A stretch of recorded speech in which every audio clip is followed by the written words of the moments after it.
us go ahead and get this last talk started. Sorry, Chris. But I'll introduce Chris Tayo from Ashland. We're going to talk about data loss prevention, and let him take it away. Cool. Thanks, Josh. All right, so the first thing we're going to do, this is the last talk of the day. Thanks for sticking around. The beer flow, I checked, ends at 6 o'clock. So I have 12 slides, and we're going to get through those before 6 o'clock. So just to let you know. So stay with me. The first thing I want everybody to do, please, before we get started, is if you can stand up, kind of get ready for the beer that you're going to imbibe in before you go. And if you don't want to stand up, that's cool. It'll play into the next topic. All right, so now that you've gotten stretched out, I want this half of people to sit down. All right, you're welcome.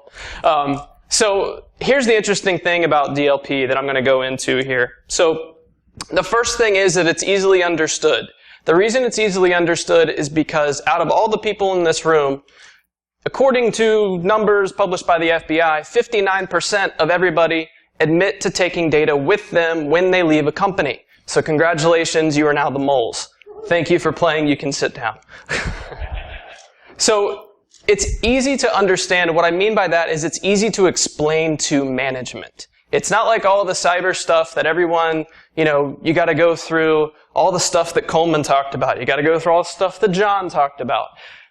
You try and translate that into CEO speak, good luck. There are cyber professionals that still are terrible at that.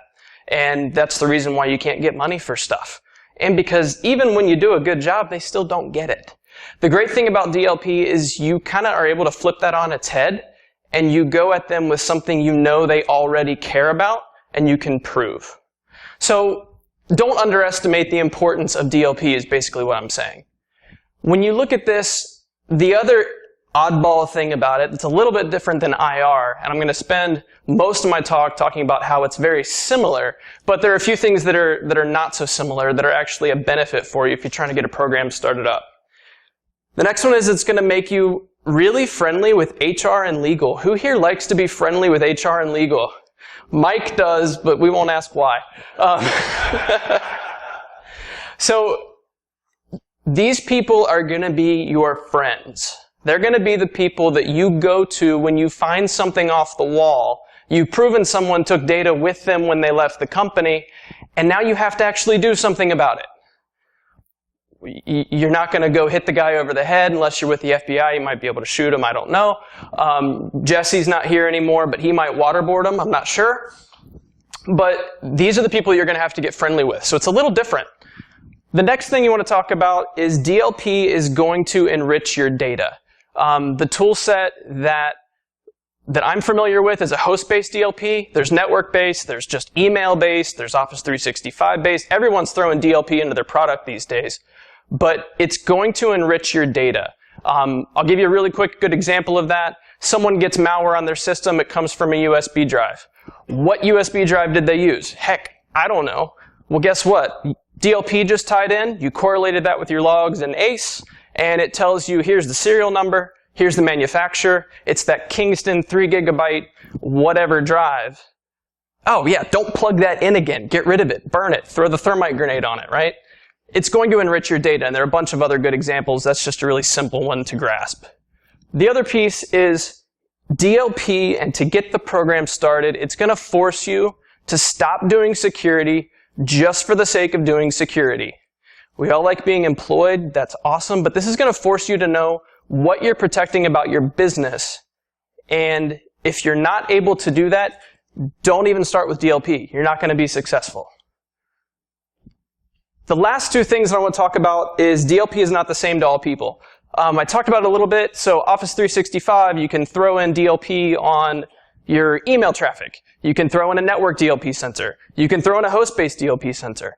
You can do any type of data loss prevention. You might argue that cyber, oh, sorry, guys over there that are drinking already. Cyber, again, that part of it, the external threat, that's another piece of data loss prevention. You're trying to make sure data doesn't leave your company.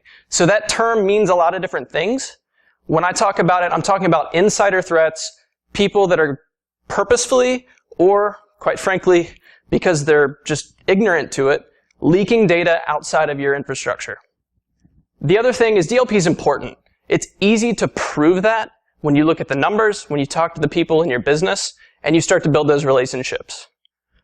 So let's break all this down. Make DLP extremely simple. The first thing you have to focus on in DLP is you have to have the right data and know what data you're going to look for. This is going to be, if you're a bank, you're going to be looking for PCI. If you're a healthcare provider, it's PHI. You've got PII. You've got IP. In some cases, you just have I. You have a bunch of information, you know absolutely nothing about it, and you have to figure out what's important to protect. That's not going to work out so well in that last scenario, but in the other ones, you at least have to have something that's defined that you are going to go look for. You need to know a lot about it in a detailed way. You can't say, I want to protect credit card data. Okay, what does credit card data look like? Well, it's a certain combinations of digits in a certain pattern that there's a good thing you can just plop in from any DLP tool and look for. Great. What if it's IP? What does your intellectual property look for in your company? How many of you work for a manufacturing company?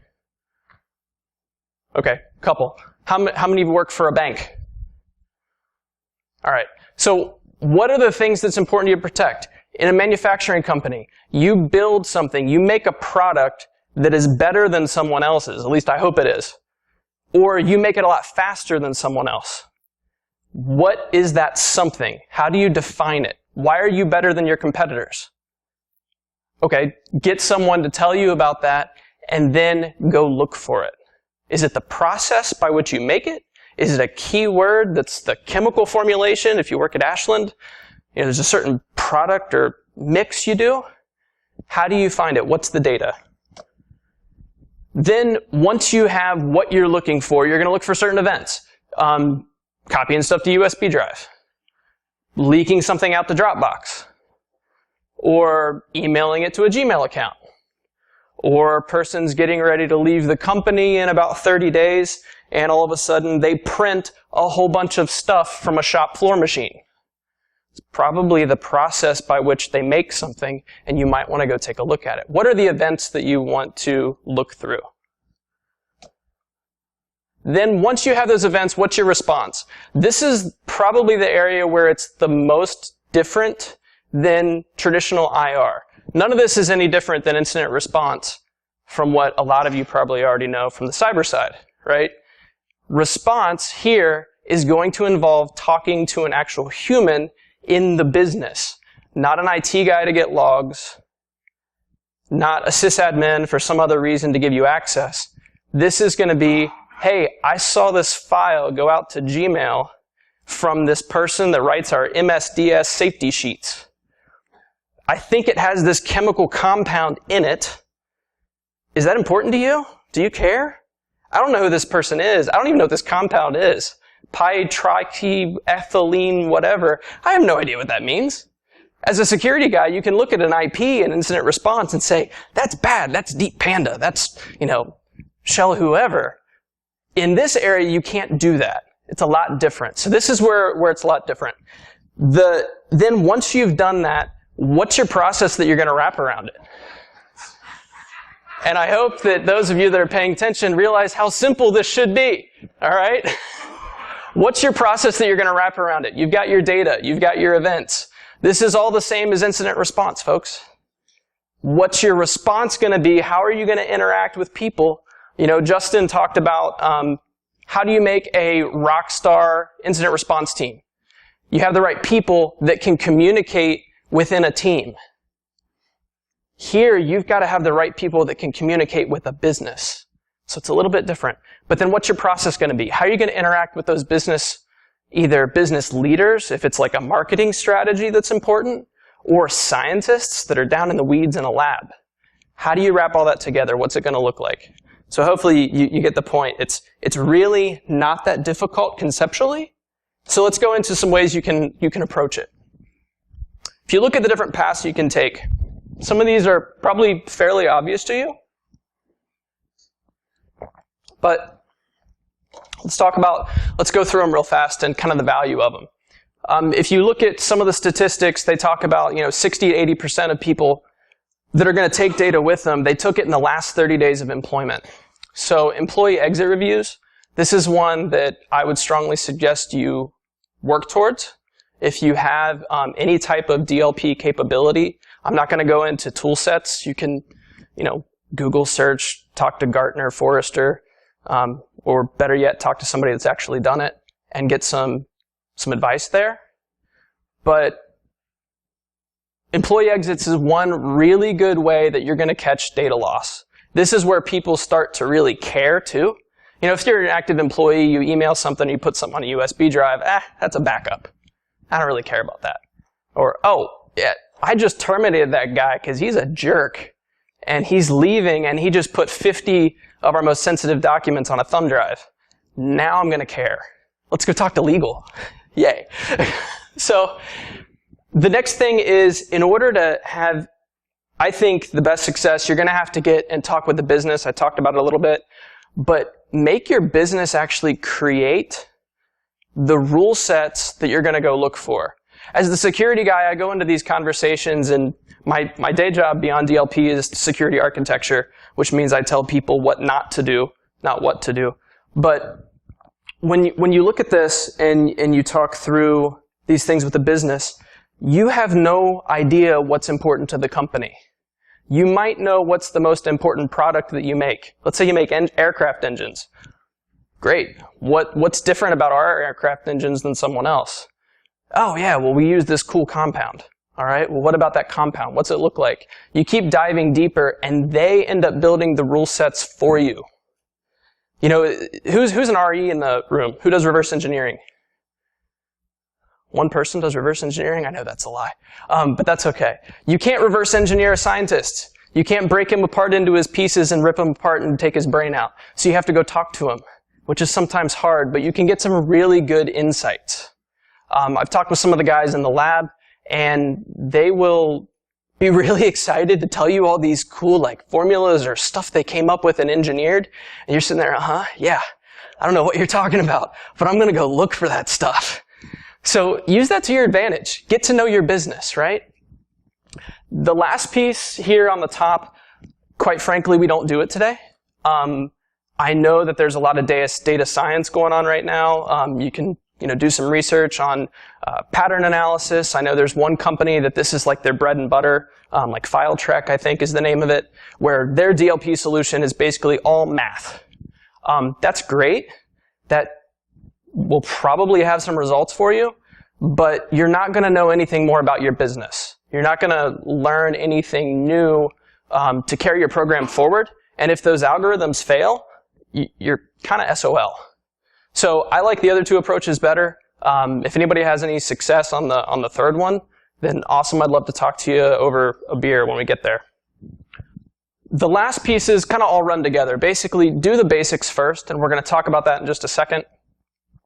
And don't assume that one size or one approach is going to fit all the things that you need to protect. So if you've got, credit card environment as part of your business, you're going to protect that a lot differently than you're going to protect your intellectual property about a product. So look at all the different solutions that are available to you. It kind of goes into my next point of don't confuse, people try to use the term DLP and DRM as two different things. It's all about preventing the loss of data, right? But don't use a DRM solution or a DLP solution where the other one should be in play. I've got a really good example of this. So one experience I've had is they said, all right, we're going to take the most important data that we have, we're going to lock it away in this one place, and everyone, kind of like the example earlier that Justin was talking about, people are going to interact with this data, but we're going to store it all over here. We're going to virtualize the front end to it. It's all going to be in this one spot. And then when the data leaves, we're going to track it. Okay, cool. It sounds like a really good idea. Air gap, essentially, air gap this environment so that nobody can get to the data from an external threat perspective. It might work for that. As an insider threat thing, I can tell you we kind of went about it wrong. Because we basically said all the data that goes into this environment is important. Guess what people did when they migrated data? They grab their My Documents folder, they drag it over to this other environment, and then they track every single item that's in there, blindly tagging it. Which might be fine, because you're going to see everything. But then you go and you talk with the business and you say, all right, so I saw this file that came from this sensitive environment. It got emailed outside the company. And I can't come up with any reason why we even do business with these folks. Well, what was it? Well, it's this file called like menu options.pdf. Okay. Well, what about it? What were you looking for that was sensitive? I have no idea. It just came from this area. They go talk to the person. Oh, yeah. That was my kid's lunch menu that I emailed to my husband. And I'm not even kidding. This is the kind of stuff that you're going to have happen if you do a blind approach. So I'm not saying that approach was bad. I'm saying if you're looking to blend the two worlds, know a little bit more about your data than it just was all stored in this place. If you have that as an avenue to you, you're going to store it all in one database or one system, look at something like DRM, where you can then programmatically, you know where it's coming from, you're going to take it out, you wrap controls around it, and then you really don't have to worry about it as much. The last piece I'll say here is push back on your business. So I give the business a lot of credit because without them I wouldn't know what to look for. But I do know a little bit about going hunting and detecting things, and I kind of know like what's going to work and what's not to a certain degree. The whole false positive problem that John talked about. So here you put on your IR hat and your analysis hat, and you can tell when you're going to get into a little bit of a danger. They say, hey, you know, this one compound is really important, or this string of credit cards is really important. Anytime a credit card leaves this environment, I want to know about it. Okay, great. Can we maybe tweak that a little bit? Can we make it so maybe more than 10 credit cards leave the environment a little bit? Because if I do that every time a credit card leaves, I'm going to get, wife mailing husband vacation plans, and we're going to have a lot of false positives. Push back on your business a little bit. Let them drive, but then correct them where necessary to get the best results. So, maturity with DLP. I was talking with Coleman about this a little bit ago, and we were talking about the whole preventative doesn't work. Kind of plays into this a little bit, so let's walk through it. So stages of DLP maturity. First, it starts with visibility. Sounds a lot like IR, right? Sounds a lot like standing up your traditional security program. You have visibility so that you can see what's going on and so you can learn. This is one where I translate this into CEO speak is, if you have a police force, you have patrols, right? You have them going around your city, they're looking for something. That's baseline. If you don't have a police force to look, you're not going to be successful in catching any criminals. So that's the baseline you have to have. You start there. You get your software deployed. You get your network sensor up. You configure your email filter to look for something. Or you just get it looking. The next piece is you go into detective mode. So I talk about crown jewels. That's what we kind of call the most important things the business wants to protect. But once you know what those things are, and it's an iterative process, you're not going to get it the first time. Your first batch of rules are going to suck. I've seen that happen. We've got one right now that's terrible, and we're going to work with the business to figure it out. But once you get there, you get into detective mode. This is absolutely the most valuable mode you're going to be in, and I think all of you can understand why. If you have tools that can sniff packets all day, or that are host-based AV, wonderful. If they don't have anything to look for, they're pointless. So how do you get those things? This is where it's different. You have to go talk to those people and figure out what the important information in your company looks like. So here's where you spend the most time focusing, and I don't think you're ever done with it. Are you ever done with getting better indicators? No. Are you ever done tuning false positives? No, because you're not going to have the coverage you need. So that's where you're going to spend the most of your time.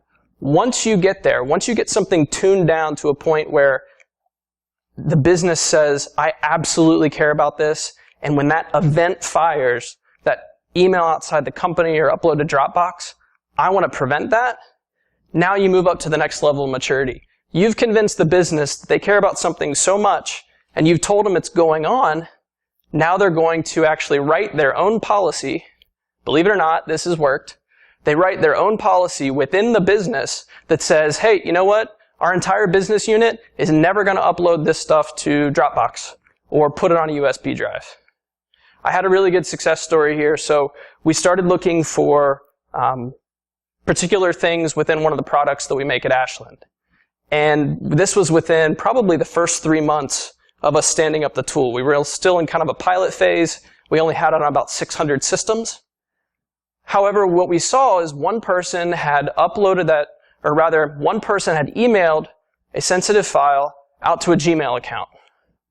Okay, cool. We'll take a look. We'll investigate. We'll ask the business partner that we've been working with, do you know why this would ever have to occur? Do you know anything about this file or what it might contain beyond the keyword we were looking for? He said, no, I'll go take a look. Well, come to find out, I gotta be a little careful here, but come to find out, the person this guy was sending it to used to work for our company and had been hired on in a temporary capacity, and we were just sending data out to the person's Gmail account rather than keeping their Ashland ID active. So we might correct that problem. However, the add-on to that whole thing was the place he was sending it from was in his My Documents, users folder, under a Dropbox folder. Great, so now he's syncing all this data to the net as well as emailing it out. This was like the greatest finding ever for a DLP guy. I know it might not get some of you jazzed up, but this was like, I've got something really cool here that we would have never seen. And I say it's really cool because we presented that at our operating committee, all the presidents of all the businesses, and the president of that company said, absolutely no more Dropbox, period, you're going to block it. Okay, done. I just got the president of a company to actually take an action based on something the security team found. That's pretty cool. How many times has that happened to you? I hope a lot, but chances are it hasn't. So, like I said, don't underestimate the value of DLP and what it can do for you and do for your security team and your visibility. I'll finish this out by saying why the value of preventative being, 1 lock. Why not 3? I prevent stuff. That's the whole point, right? Yeah, it's the same argument. Only in this case, the reason why that's not so important is because, great, I prevented everyone from uploading it to Dropbox. An insider threat's going to get smarter, and he's going to do something probably easier that I'm not able to block yet. Because it's really hard to say no USB usage throughout the entire company. Or no creating a draft email so you can pick it up over on the other end when your email syncs. Things like that. So you will continue to get smarter. You will have some wins. You'll get the business to write their own policy, which would be really awesome. And I've seen it happen. But ultimately, you're going to spend all your time in this detective phase. I think that's something everybody else here can probably relate to. So, quote time. I've never read this book. In fact, my wife pointed this out. I was going through my slides the other day, and she looked down and she said, have you read that? I said, no. But it was a really good quote, and I Google searched it, and so as Coleman said, it's probably from this book. I'm not sure. She said, well, yeah, but it's on your bookshelf, right? I said, yeah. But so no, I haven't read it, but it kind of illustrates the point. Know your enemy, right? So you hear this in, cyber intelligence all the time. Know your enemy, but also know yourself. That's the whole point of DLP. So if you know yourself, you know your enemy because the whole point of insider threat is they are you. There's no reason why you shouldn't be 100% successful, right? That's a crap quote. But you can try at it, right? So you can try at it. And here's a good example. What I think is a good example. I made it. But a good example of how you embed yourself in the business.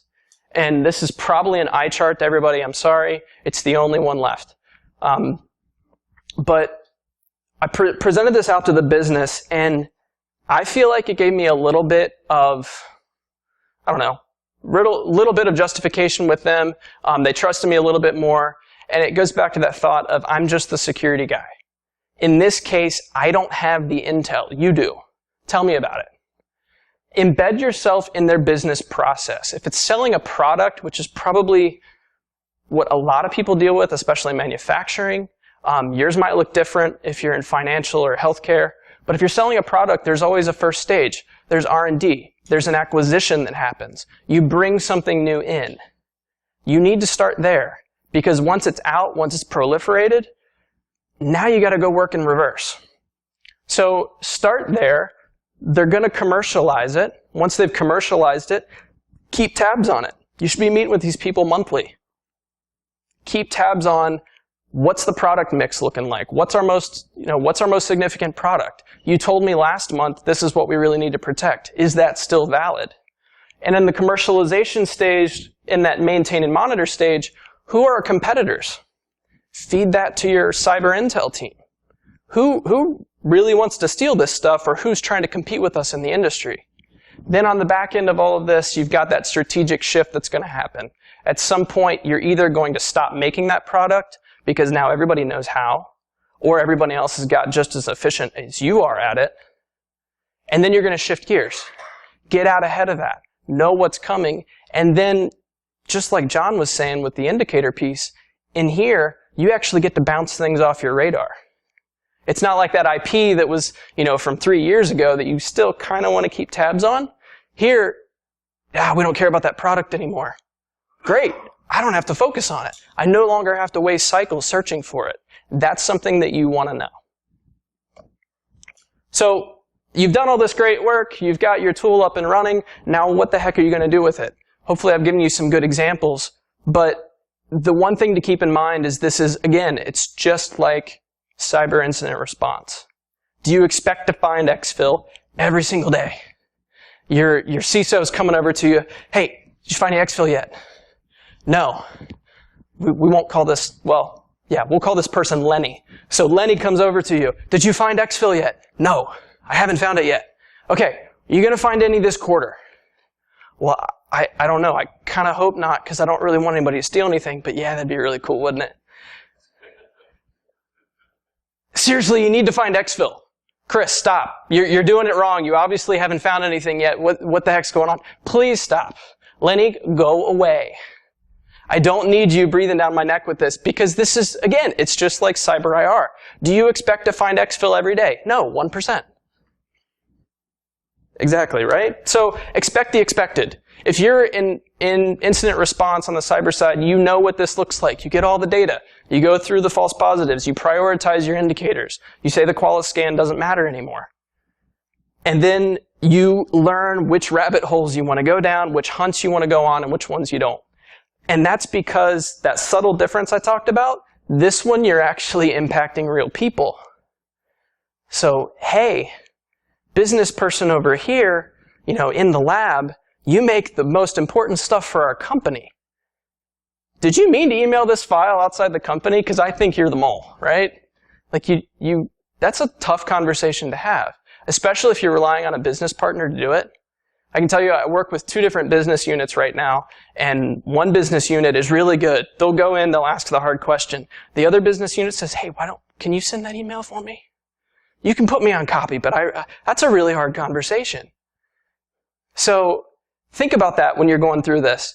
Those rabbit holes you're going to dive down are a little bit more impactful, and they involve more than you just kind of going through logs and spending your time.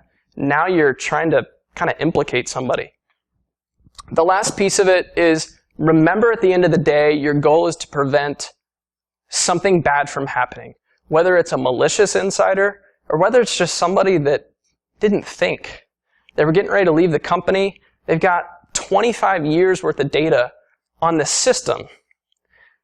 They really didn't want to parse through that when they left the company. They're retiring.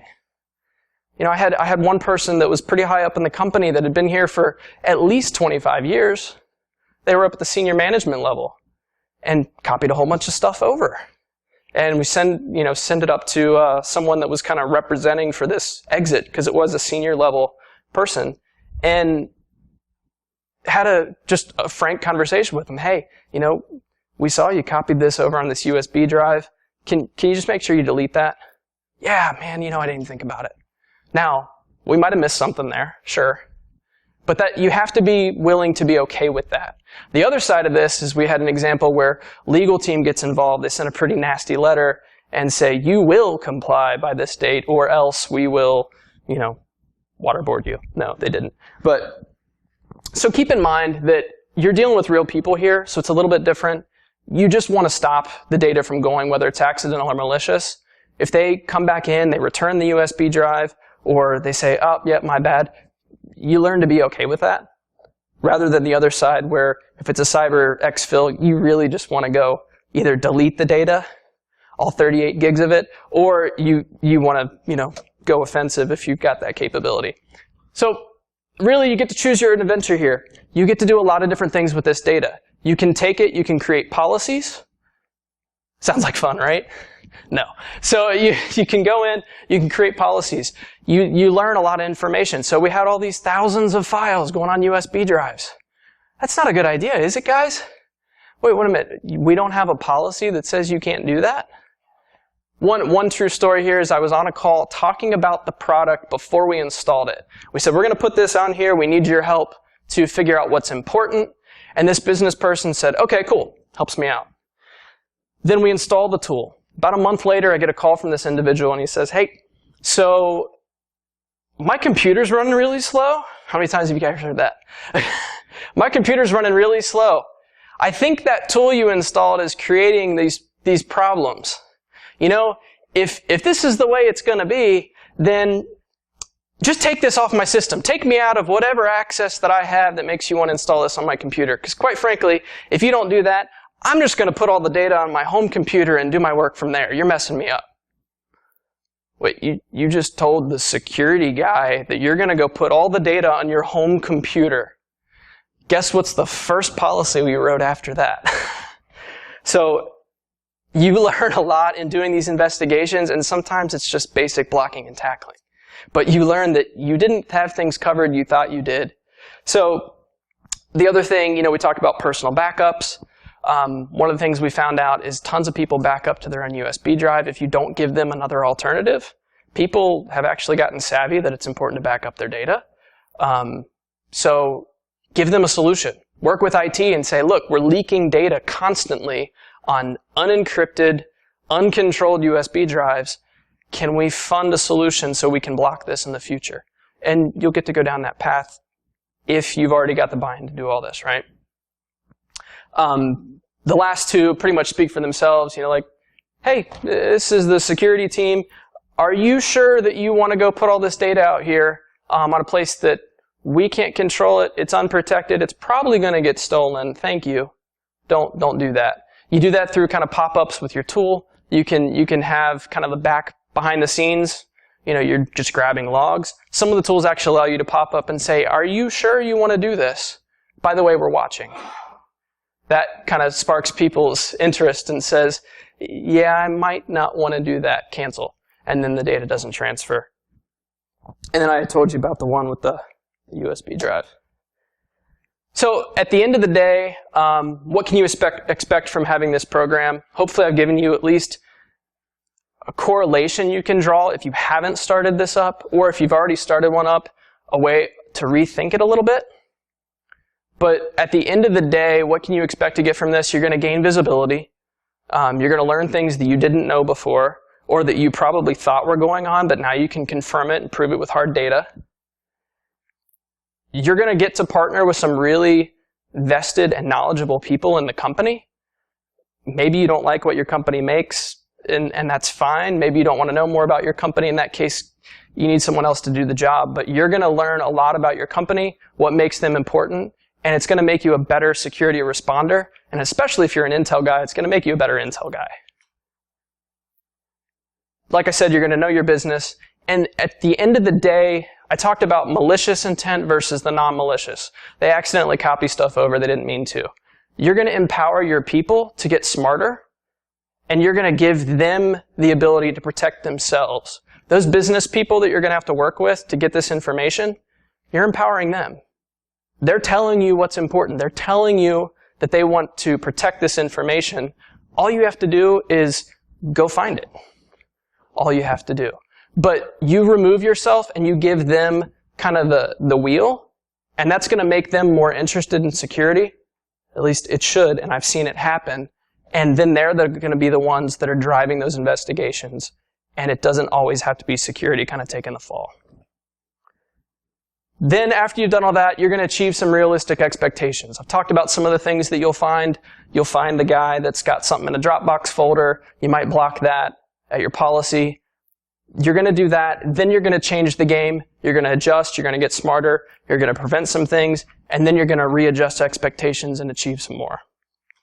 So hopefully I've given you a little bit of an idea about what, simply put, what a DLP program can be, and hopefully some ideas on how to approach it, and then how to get out of the conundrum of thinking, oh, I've got to find exfil. I've got to find the mole. 1%. Or 59% of these people over here. So at the end of the day, thanks everybody. If you have any questions, this is the time for them.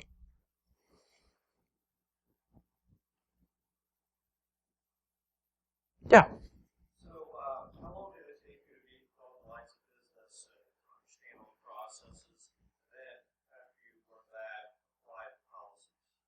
Yeah, so it kind of went top down. So my boss, I'll give you the condensed version. My boss actually met with kind of the senior level management and had the conversation of, hey, what do you want to protect? What's your most important thing? Some of them actually said nothing, which was kind of surprising. They said, everybody makes this. We're just a market player. Some of the other ones were saying, these one or two things, these are our most important products. One of them we actually got, believe it or not, we had one of the people that was like the product manager for this one individual product. He gave us statistics on how much of the market share it had, how much revenue it generated, so that we could basically tell anybody, this is why we're protecting it.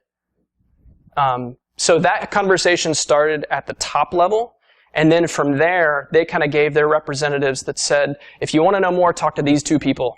And then that's where I kind of picked it up and said, okay, tell me more about this. Give me the people that know this product or this, this thing that we sell. They know it the best. And then we started into that process of what are we going to look for? How are we going to look for it? And then that iteration of, okay, look for this keyword. That's crap. Look for this keyword. Okay, that's a little better.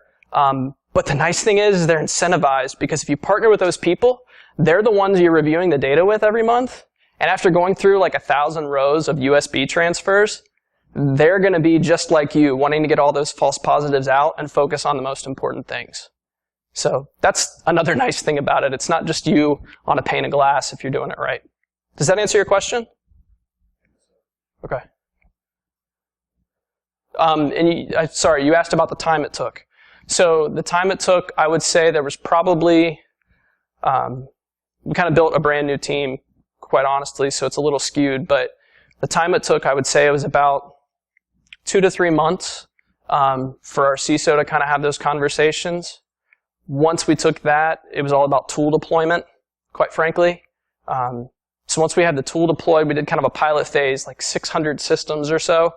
Out of a total of about 8,000. As we were finishing up that pilot, we started having the conversations. The conversations probably took 2 to 3 months of kind of going through, making sure you had the right people. And I've been with Ashland for a little over a year now, and all the stuff I just talked about, we've already built. So it's pretty remarkable what you can do if you approach it the right way. And it's all about the buy-in, though. If you don't have that kind of high-level buy-in to say these are the things we absolutely want to protect, and you go bottoms up, you probably won't have as good a results. Because you're going to have people bickering back and forth. Well, no, my product's better. My product's better. You have to get out in front of that. We have me and that gentleman over there. And we just brought in a contractor to do the exit review processing. So we scripted and automated, kind of like John said, automate all the things. We scripted a lot of that out for the exit processing. And we're going to do more with that. But literally, it's me running those monthly reviews. The next stage for us is to bring in some folks to do more of the alert generation, quite frankly. Because right now, it's all based on that monthly review. We want to get out in front of it and start to generate alerts like you would with, indicators of compromise. So what are those patterns that we want to look for? Know about the Gmail, email before the monthly review and get out in front of it. So we're looking to bring on one more person to do that. Any other questions?